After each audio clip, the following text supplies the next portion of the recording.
믿는 자가 잘해야 할 것이라는 제목으로 하나님 말씀 같이 나누겠습니다. 신학을 공부하기 위해서 신대원에 들어가기 전에 일반 엔지니어링 회사에서 외국사 담당을 좀 했었어요. 저 뒤에 있는 사모도 그때 이제 같은 회사에 다녔었는데, 그 당시 이제 대학을 졸업하면은 저는 이제 그 엔지니어링 쪽은 전공이 아니지만은 그때에 이제 건축이나 또 토목을 전공한 졸업생들은 토목기사 1급 자격증을 가지고 회사에 취직을 했거든요. 근데 지금 그것이 불법인데, 그 당시에는 그 자격증을 가지고만 있으면은 그걸 대여를 해주는 거예요. 자기는 현장에 나가지도 않고 대여를 해주면은 그걸로 정확하게 기억은 안 나는데 몇십만 원 이렇게 한 달에 좀 수입이 되기도 했었어요. 물론 저는 그 전공이 아니라 없었지만 주변에 있는 사람들이 그랬다라는 거죠. 그러니까 얼마나 대학 졸업하고 나서 새내기가 얼마나 기세등등하겠어요. 자격증 따가지고 또 대여를 해서 돈도 벌고 또 그걸로 또 다른 공부도 하고 뭐 이런 사람들이 많았었는데, 그런데 이름은 기억나지 않지만은 그 윗분들 중에 한 분이 늘 그런 말씀을 하셨던 것이 기억이 나요. 저도 이제 대학 졸업하고 갓 졸업하고 들어갔는데 어떤 말이었냐면은, 도대체 요즘 대학에서는 뭘 가르치느냐? 도대체 대학에서 전공을 하고 나와도 써먹을 데가 없대요. 써먹을 데. 나오면은 컴퓨터로 도면을 그리고 이런 전문 기술들이 있는데 써먹지를 못하니까 회사에 들어오면 처음부터 다 가르쳐줘야 된대. 그래서 요즘 대학생들 또 대학에서는 물론 좀 더 심하게 얘기했지만 제가 순화해서 말씀드리는 것인데, 도대체 대학은 뭘 가르치고 또 뭘 배우는 것이냐, 이런 식으로 얘기를 했던 기억이 있어요. 이론만 알지 실전에서는 그걸 써먹지를 못한다. 그런 아쉬움이 있다라는 말씀을 했던 기억이 나는데, 운동도 마찬가지예요. 운동도 이론에 아주 정통한 사람이 있어요. 이론과 연습은 잘하는데 실전에 투입이 되면 그 이론만큼 잘하지 못하는 거죠. 이론은 파삭한데 실전에서는 실력을 나타내지 못하는 그런 사람들도 있다는 것이죠. 일이든지 운동이든지 제일 안타까운 것은 이론은 너무 잘해요. 많이 알고. 그런데 실전에서 딱 그 사람을 보면은 그 실력이 나타나지 않는 거. 실전에서 우리가 살아가는 삶은 실전이잖아요. 근데 그런 실전의 삶에서 그 이론이 힘을 발휘하지 못하는 사람, 이런 사람들을 보면 좀 안타깝다라는 생각이 드는 것이죠. 근데 그것이 신앙도 마찬가지예요. 이론이 덜 중요하냐? 그런 것은 아니고, 이론을 바탕으로 해서 실전에 들어가면은 그 이론이 힘을 내서 실전에서의 삶에도 실력으로 나타날 수 있어야 된다, 이런 말인 것이죠. 신앙도 마찬가지예요. 신앙에서의 이론이라고 한다고 하면은 말씀이 될까요? 가장 기본적인 이론이 뭐예요? 말씀이죠. 근데 실전에서의 삶에서도 그 말씀이 힘을 발휘해야 돼요. 어느 정도 실력으로 나타나야 돼요. 믿음이라는 것이 말씀의 이론을 기준으로 해서 실전의 삶에서 실력으로 나타나야 된다는, 말씀도 많이 보고 또 말씀을 많이 듣기도 하고 또 훈련을 많이 받기도 하는데 실전에서의 삶에서 전혀 그런 모습이 나타나지 않는다. 믿음의 능력이나 믿음의 힘이 나타나지 않는다라고 한다는 것은 마치 좀 전에 얘기했듯이 일이든지 운동이든지 이론만 빠삭한 사람, 실전에서는 그 능력이 나타나지 않은 안타까운 경우다라고 할 수가 있는 것이죠. 우리의 신앙은 그래요. 그런데 반대인 사람도 있는 것이죠. 이론은 잘 못해요. 그러니까 신앙에서의 이론이라는 것이 뭐예요? 그 말씀.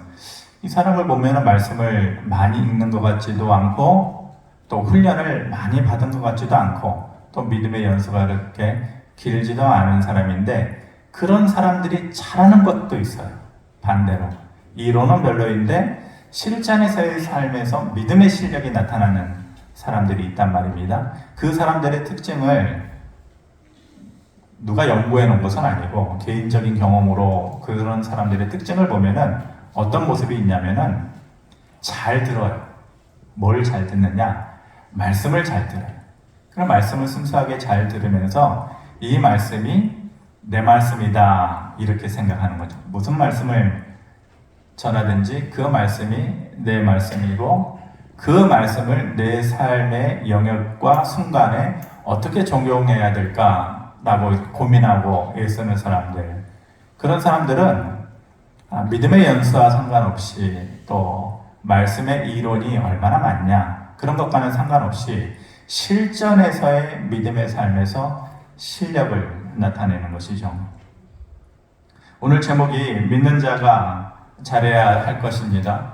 저는 개인적으로 믿음의 이론, 즉 말씀의 깊이가 기본적으로 깊어야 된다라고 또 누구든지 그래야 된다라고 생각을 하는 사람인데 개인적으로 그거보다도 더 중요한 것은 실전에서의 삶에서 믿음의 능력이 발휘되는 거 실전이 더 중요하다고 생각해요.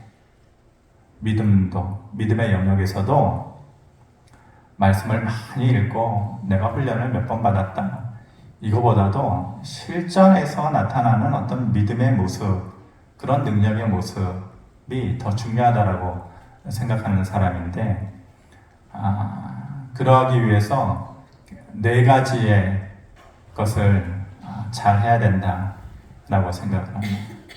네 가지의 것. 그래서 제가 이름 붙이기를 사기다, 사기치다의 사기가 아니라 사기. 우리가 흔히 그 사람 참 사기가 좋다, 또 사기가 회복되다 이런 말 하잖아요. 이 사기라는 원래 말은 몸과 마음에 있어서 기운이 충만하다 이런 뜻이거든요. 사기가 좋다. 누구라도 그런 말을 들어야 되는 것이죠. 근데 믿음도 제가 봤을 때 이 사기가 있어야 돼. 사기가 좋아야 돼. 사기가 충만해야 돼. 네 가지의 기에 대해서 얘기를 하려고 그러는데 기가 들어가는 신앙의 모습에 대해서 얘기하려고 하는데 첫 번째 처음에 얘기하는 세 가지의 것은 이미 여러 차례 제가 말씀을 통해서 녹여서 여러분들한테 전했던 말씀이고 오늘 특별히 여러분들에게 전하고자 하는 것은 네 번째 기에 대해서 얘기하는 것입니다. 믿는 자가 잘해야 될 것 세 가지의 것은 빨리 먼저 훑어보면서 보면 벌써 나왔네요. 첫 번째는 묻기를 잘해야 된다. 첫 번째 기는 뭐냐? 묻기를 잘해야 된다. 욥기 23장에 보면 뭐라고 말씀하십니까? 나의 가는 길을 오직 그가 아시나니 그가 나를 단련하신 후에는 내가 정금같이 나오리라. 물론 욥의 고백이기는 하지만 우리가 살아가는 나날 그 시간들 우리의 삶이라는 것이 당장 내일이 어떻게 될지 아는 사람은 아무도 없어요. 그 누구도 내일의 삶을 자신할 수 없는 것이죠. 그렇기 때문에 항상 하나님 앞에서 묻기를 잘 물어보는 그 전문가가 누구예요? 성경을 통틀어서 묻기 장인, 묻기 전문가는 다윗이에요. 다윗은 그 삶의 순간순간마다 그 삶의 어떤 순간을 열 때도 그렇고 진행할 때도 그렇고 그 삶의 순간이 마무리될 때도 그렇고 항상 하나님께 물어보는 거죠. 하나님 해야 됩니까? 올라가야 됩니까? 싸워야 됩니까? 용서해야 됩니까? 눈 감아줘야 됩니까? 항상 하나님께 물어보는 것이죠. 그래서 신앙의 실전에 있어서 잘해야 되는 첫 번째 기는 묻기다. 묻기를 잘하는 것. 말씀을 100번을 읽었니? 훈련을 어디 가서 10번을 받았니? 그것도 중요하지만은 실전 믿음에 있어서 첫 번째 것은 묻기를 잘하는 것이다. 두 번째는 피하기를 잘하는 것이다. 피하기를. 무엇으로부터 피하기를 잘하는 것이냐? 너희의 삶의 순간에 어려움이 있고 또 곤란한 일이 있고 다급한 일이 있을 때 피해야 된다. 시편 50편 15절에 보면 환난 날에 나를 부르라 내가 너를 건지리니 내가 나를 영화롭게 하리로다. 환난 날에 하나님께서 나를 불러라. 나한테 피해라 이런 말이에요. 근데 사람들은 환난 날에 피하면 싫어요. 그렇죠? 좋을 때 전화하고 좋을 때 만나고 그래야지 인상도 좋고 그러지. 이 사람이 어려움 겪을 때에 환난 날에 그 사람한테 전화하고 그 사람 찾아가면 사람들은 부담스러워한단 말이에요. 싫어한단 말이에요. 근데 하나님께서는 뭐라고 그래요? 너희가 환난 날에는 나를 찾으라. 나에게 피하라. 이렇게 말씀하시는 거죠. 이 전문가가 누구냐면은 성경을 통틀어서 제 기억으로는 여호사밧. 수차례 말씀드렸지만 여호사밧이라는 사람은 평상시 때 그렇게 잘하는 사람은 아니에요. 평상시 때 믿음의 깊이가 그렇게 깊은 사람 아니에요. 근데 막 인생의 어려움이 찾아오고 다급한 일이 생기면은 그때서야 비로소 아차 하고서 하나님께 피하는 것이에요. 뒤늦게 하나님께 피하는 사람 전문가가 여호사밧이라고 하는 남유다의 왕이거든요. 두 번째로 우리의 믿음의 실전에서 잘해야 되는 것은 그래서 피하기다. 다급한 일이 있을 때에. 근데 우리가 실질적으로 그걸 잘 못해요. 여러분들 개인의 삶을 한번 생각해 보세요. 어려운 일이 있을 때 나는 하나님께 피하는 사람인가? 한번 생각해 보시면은 아마 스스로 답이 나올걸요. 나는 누구를 찾나? 누구에게 피하나? 어디로 피하나? 사람 좋아하는 것도 좋지만은 하나님께 피하는 연습도 잘 해야 돼요. 그것도 훈련이거든요. 연습을 통해서 이루어지는 거예요. 근데 저는 환경이 그래서 그런지 그거는 저는 잘하는 것 같아요. 물론 사람에게 가까이 하는 것도 중요하지만은 다급한 일이 있고 어려운 일이 있을 때 제일 먼저 생각나는 게 누구냐? 하나님께 피하는 것이다. 이게 믿음의 실전이거든요. 이론보다 더 중요한 것. 두 번째는 그래서 피하기다. 세 번째는 뭐냐? 맡기기다 이 말이에요. 하나님한테 맡겨버리는 것이죠. 베드로전서 5장에 보면은 너희 염려를 다 주께 맡기라. 이는 그가 너희를 돌보십니다. 시편 55편에도 내 짐을 여호와께 맡기라. 그가 너를 붙드시고 의인의 요동함을 영원히 허락하지 아니하시리로다. 너의 염려도 주께 맡기고 너의 인생의 삶에서의 짐도 하나님께 맡겨버려라. 왜냐? 그가 너희를 돌보시고 너희를 붙드실 유일한 분이시기 때문이다. 새벽 예배 때문에 제가 그 의미에 대해서 여러 차례 말씀드렸지만은 못 나오신 분들을 위해서 다시 설명드리자면 맡긴다라고 하는 것이 산꼭대기에서 큰 돌멩이를 굴려내리다 이런 말이에요. 산꼭대기에서 큰 돌멩이를 굴려내리면은 중간에서 아차차 하고서 뒤따라가서 돌멩이를 바위덩어리만한 돌을 세우려고 해도 그 누구도 세울 수가 없어요. 아무리 힘이 있는 사람이. 이미 손끝에서 떠나면은 굴려 내려가는 거예요. 내 손에서 떠난 거예요. 그러면은 그것은 누구의 손으로만 멈출 수 있느냐? 하나님의 손으로만 멈출 수 있는 것이다. 그래서 맡긴다라고 하는 것. 너희 세상의 염려도 맡기고 너희 짐도 맡기는 것은 털어버린다. 누구에게 털어버리고 넘기느냐? 하나님께 털어버리고 넘긴다. 그래서 하나님을 더 의지할 수밖에 없는 그런 믿음의 삶의 모습으로 나아가는 것, 그것이 맡긴다. 그래서 믿음의 실천에서 세 번째로 잘하는 되는 것은 맡기기다. 맡기기. 또 무엇을 하나님께 맡겨야 되냐고 이렇게 얘기하냐. 로마서 12장 19절에 보면은 너희가 친히 원수를 갚지 말고 하나님의 진노하심에 맡기라. 기록되었으되 원수 갚는 것이 내게 있으니 내가 갚을 것이다. 이렇게 말씀하십니다. 사람들은 마음속에 원한을 품고 살아요.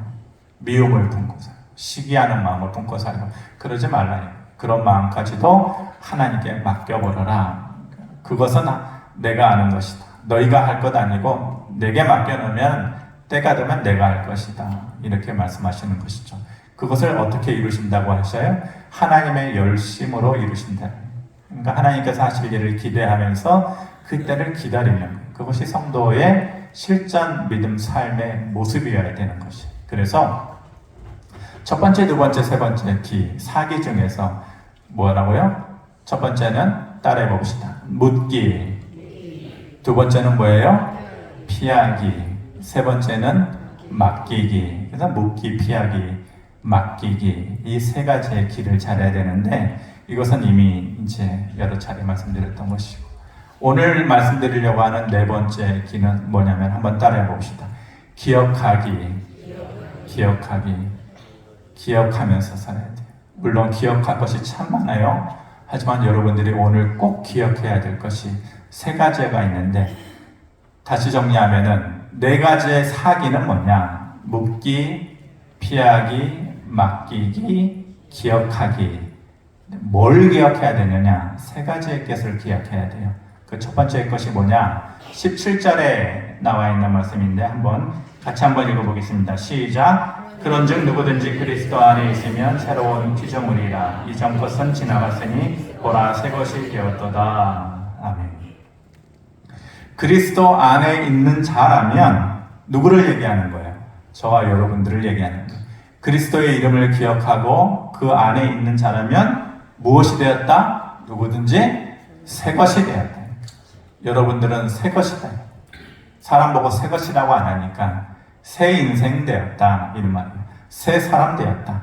그런데 구체적으로 어떤 것이 새롭게 되어졌느냐? 세 가지의 것을 얘기해요. 오늘 말씀을 기억해야 될 것이 그렇게 많지 않아요.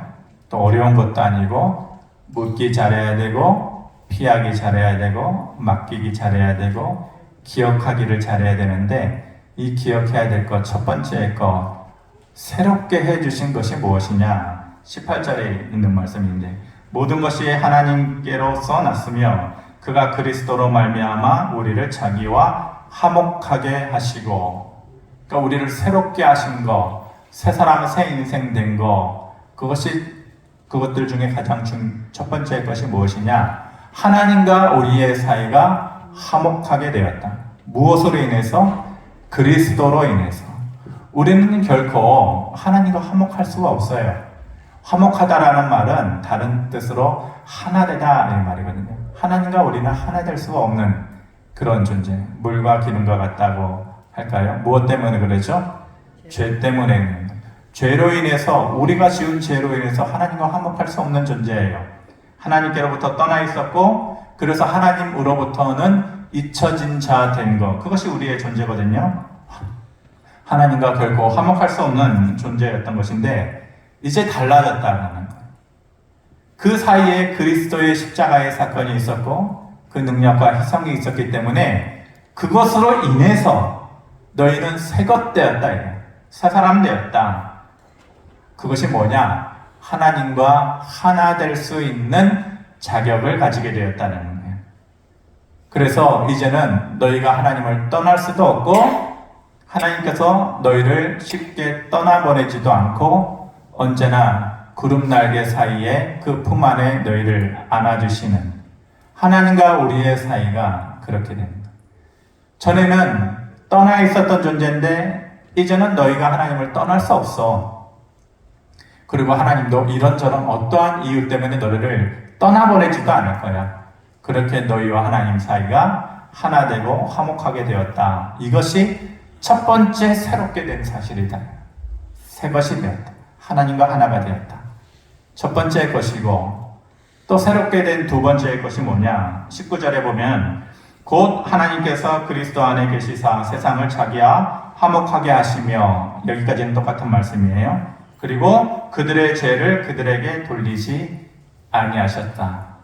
두 번째 새롭게 된 것은 뭐냐? 화목하게 하시고 나서 그들의 죄를 그들에게 돌리지 않았다. 하나님과 우리 사이에 죄의 담이 있었단 말입니다. 죄의 벽이 깊게, 두껍게, 높이 쌓여져 있었다는 것이에요. 그런데 예수 그리스도의 십자가의 은혜와 그 능력으로 인해서 단번에 우리의 모든 삶의 죄가 그 십자가에 못 박히게 되어서 그것이 해결이 되었다. 우리가 지었던 그 이전의 죄도, 지금 살면서 짓게 되는 그 어떠한 죄도, 앞으로의 죄까지도 단 한 번의 십자가의 은혜와 능력으로 인해서 우리의 죄를 모두 거기에 못 박으셨다. 그러므로 인해서 그 어떤 우리의 연약함의 죄의 모습도 앞으로 짓게 될 죄의 연약함도 하나님으로부터 너희가 죄인이다 라고 이름 불려지지 않을 것이다. 그전에는 하나님께서 우리를 뭐라고 불렀어요? 내 백성아, 내 자녀들아, 이렇게 부르기도 하셨지만은 죄인들아 이랬단 말이에요. 죄인들아, 이 죄인들아, 이 벌레 같은 자들아, 이 죄인들아. 왜냐? 죄의 문제에 허덕이면서 그 문제를 해결하지 못하고 마치 목욕은 해도 그 옷에 겉옷을 입는 것이 늘 진흙탕 묻은 옷을 입고 다니는 것처럼 우리의 삶의 모습이 그랬다라는 거예요. 그런데 예수 그리스도의 십자가로 인해서 그 어떠한 죄도 너희에게 돌리지 않을 것이다. 하나님께서 너희를 죄인이라 부르지 않을 것이다. 그러므로 그 어떠한 사람도 그 어떠한 존재도 너희를 향해서 죄 때문에 너희를 죄인이라고 부르지 않을 것이다. 죄로부터 너희는 무죄다, 자유함이다. 이렇게 말씀하시는 것이죠. 이것이 새롭게 됩니다. 놀라운 새로움이. 제가 이것을 말씀드리는 것은 신앙생활을 자기의 삶의 모습으로 묶어두는 사람이 있어요. 내가 이것 때문에 부족한데, 이것 때문에 죄를 짓고 사는데, 이것 때문에 하나님 앞에 나아가지 못하는데, 이것 때문에 부끄러운데. 근데 하나님께서 말씀하시는 것은 뭐냐? 죄의 부끄러움은 더 이상 너의 몫이 아니다. 그것은 이미 예수 그리스도의 십자가로 다 못 박고 해결했다 라고 말씀하시는 것이에요. 그런데 자꾸만 하나님은 그렇게 말씀하시는데 저는 안 그래요. 하나님은 죄로부터 너는 자유함이야, 너는 무죄야 그러는데 저는 안 그래요. 하나님은 그렇다고 하는데 저는 안 그래요. 저는 죄인이에요. 저는 부족한 자예요. 물론 죄를 안 짓고 살 수는 없죠. 매일 반복되는 회개의 삶을 통해서 하나님께 계속해서 한 번씩 가까이 나아가야 되지만은 근원적인 문제에 있어서 우리는 죄인이 아니다. 근데 내 스스로 나를 죄인 만드는 거예요. 신앙생활하면서 그런 사람들을 보면 얘기해주고 싶은 것이 참 많아요. 그게 아니다. 하나님도 너를 죄인이라고 부르지 않는데 왜 너가 너를 죄인이라고 부르느냐? 그 누구도 우리를 향해서 죄인이라고 말할 수 없다. 왜냐? 그 어떠한 죄도 하나님께서 너희에게 돌리지 않겠다라고 말씀하셨기 때문에 그런 거예요. 그것을 위해서 예수님께서 십자가를 지셨기 때문에 그런 거지. 그래서 두 번째로 우리가 기억해야 될 것은 첫 번째는 하나님과 하나 되었다라는 것이고 더 이상의 그 어떠한 죄의 연약함으로부터 우리는 죄인이라고 불려지지 않는다. 하나님도 부르지 않을 것이고 그렇기 때문에 그 누구도 그렇게 불러서는 안 된다. 그것이 마음의 짐이 되어서는 안 된다. 이것이 우리가 새롭게 된 것이. 자, 그러면은 말씀을 정리해 보겠습니다.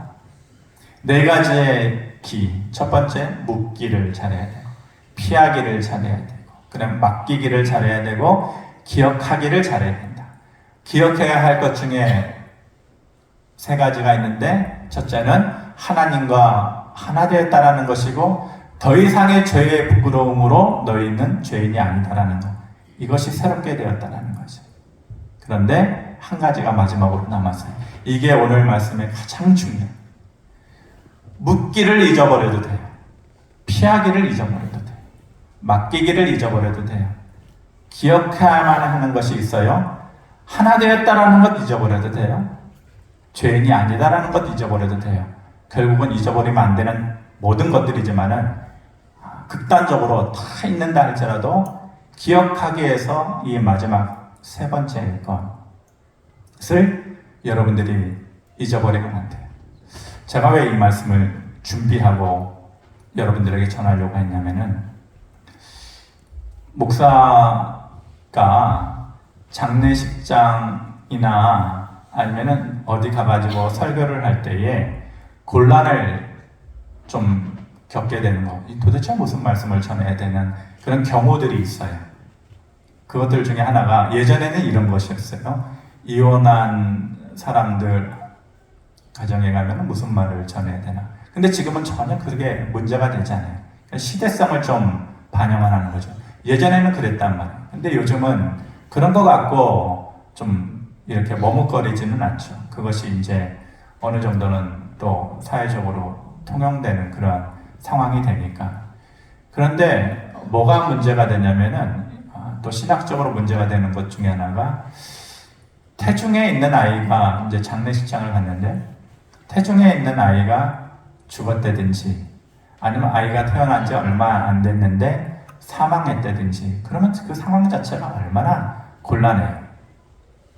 그러면 이것을 신학적으로 이 아이는 천국에 가냐 못 가냐, 이 아이가 뭐 세례도 못 받고 스스로 예수 그리스도를 믿는다는 고백도 못 했는데 태중에 있든지 아니면 태어난 지 얼마 안 됐든지 그런 경우에 좀 신학적인 논란이 되고 또 어려움이 있거든요. 그런데 그것도 전혀 문제가 되지 않아요. 할 말이 있어요. 그런데 목사들끼리 만나가지고 야, 이럴 경우에는 도대체 무슨 말을 해야 되냐? 라고 아직도 해결되지 않는 것 중에 하나가 뭐냐면은 장례식장에서 자살한 사람에 대해서 무슨 말을 전해야 되냐? 이것은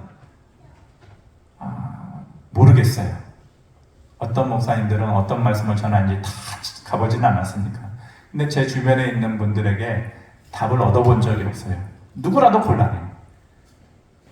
자살을 한 사람은 스스로 목숨을 끊은 사람은 하나님의 뜻이 아닌데 이런 사람에 대해서 장례식장에 가서 천국에 갔다 또 하나님께서 그를 품어주셨다라고 신학적으로 논란이 되는 말을 쉽게 할 수 있느냐? 아니다. 그러니까 답을 얻을 수가 없었는데 제가 얼마 전에 이것에 대한 답을 얻었어요. 그래서 이것에 대한 확실한 저의 깨달음과 생각을 여러분들한테 이것만은 전해줘야겠다. 이것은 여러분들이 꼭 기억해야만 되겠다 싶어서 그래서 오늘 말씀에 이 앞에 모든 얘기를 한 거예요. 이것을 위해서. 도대체 어떤 말을 해야 되나? 성경에 분명히 답을 이렇게 내더라고요. 로마서 8장 38절, 39절 이미 우리가 알고 있는 말씀이지만은 한번 같이 한번 읽어봅시다. 시작. 내가 확신하노니 사망이나 생명이나 천사들이나 권세자들이나 현재일이나 장래일이나 능력이나 높음이나 깊음이나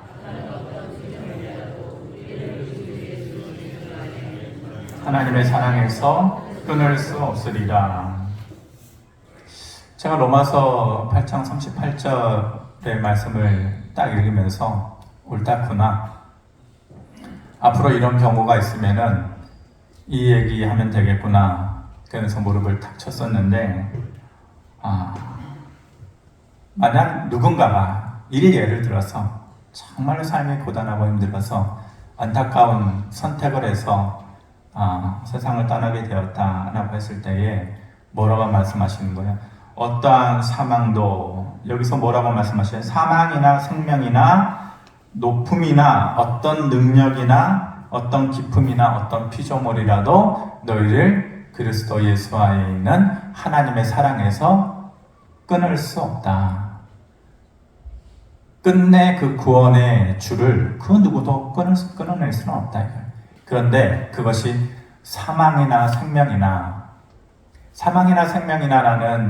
말에 대해서 주석 표현을 이건 도대체 어떤 표현으로 했을까? 여기저기 다 찾아보니까 사망이나 생명이나 생명에서 사망으로 인간은 살아가잖아요. 처음 태어나서 생명 얻어요. 살아가는 모든 것이 사망을 향해서 달려가는 거예요. 그러니까 생명이나 사망이나라는 말은 모든 인간이 살아가는 모습을 얘기하는 거예요. 우리가 살아가는 어떠한 모습들, 어떤 사람은 정말로 죽지 못해 살아가는 사람들도 있을 것이고 생명을 누리면서 살아가는 사람들도 있을 것이고 죽음 같은 삶을 살아가는 사람들도 있을 것이고 설사 그것이 죽음일 수도 있고 근데 그 어떠한 것이라도 너희와 맺어진 하나님과 너희의 구원의 줄을 그 사랑의 줄을 끊을 수 없다. 끊을 수 없다. 거기에다가 어떠한 논리를 갖다 대고 그 어떤 사람이 어떠한 신학적인 근거를 갖다 댄다 할지라도 저는 그것 아니라고 봐요. 생명과 사망에 대한 모든 그 어떤 능력을 갖다 붙여도 어떠한 논리를 갖다 붙여도 어떠한 깊이를 갖다 붙여도 높음을 갖다 붙여도 능력을 갖다 붙여도 그리스도 예수 안에 있었던 너희와 하나님과의 관계를 끊을 수는 없다.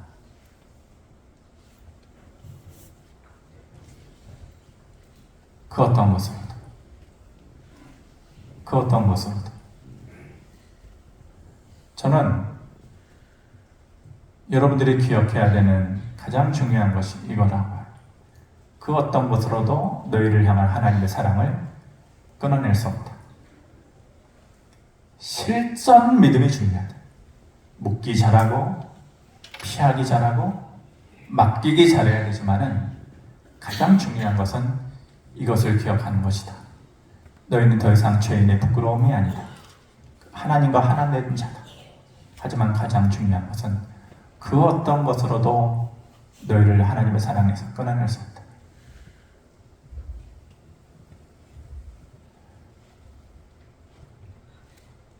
부모가 믿음지 않으면, 그리고 부모의 사랑이 없으면 자녀들이 나중에 결혼해서 가정 이루고 어려워도 부모를 안 찾아요.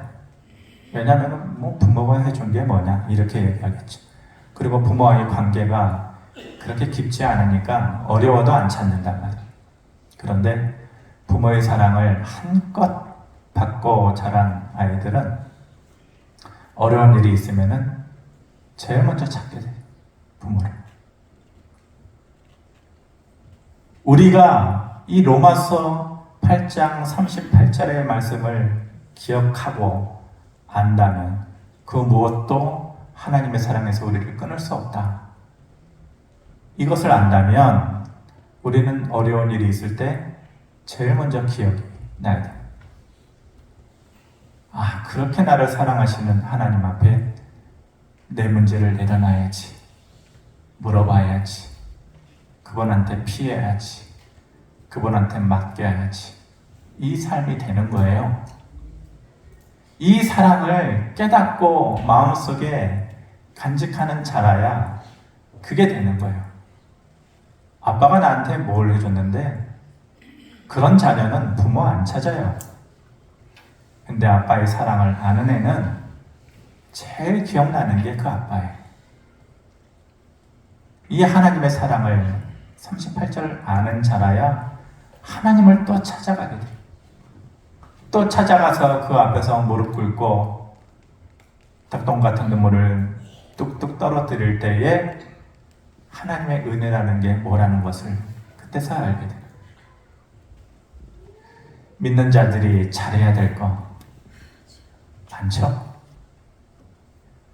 묻기도 잘해야 되고 피하기도 잘해야 되고 맡기기도 잘해야 되고 기억하기도 잘해야 되고. 그런데 오늘 꼭 기억해야 될 것은 사망이나 생명이나 죽음과 같은 삶이라 할지라도, 그것이 설사 죽음이라 할지라도 하나님이 너에게 묶여진 그 사랑과 구원의 끈은 결코 누구도 끊을 수 없다. 그것을 믿고 또 언제까지라도 그것을 기억할 수 있는 저와 여러분들 되기를 바랍니다. 고마우신 아버지 하나님, 하나님의 사랑을 우리가 더 깨닫기를 원하고 깨달아서 더 고백하기를 원하고 고백하면서 더 감사할 수 있는 삶을 살기를 원합니다. 그런 실전 믿음이 우리 안에 있게 하여 주시옵소서. 예수 그리스도의 이름으로 기도하옵나이다. 아멘.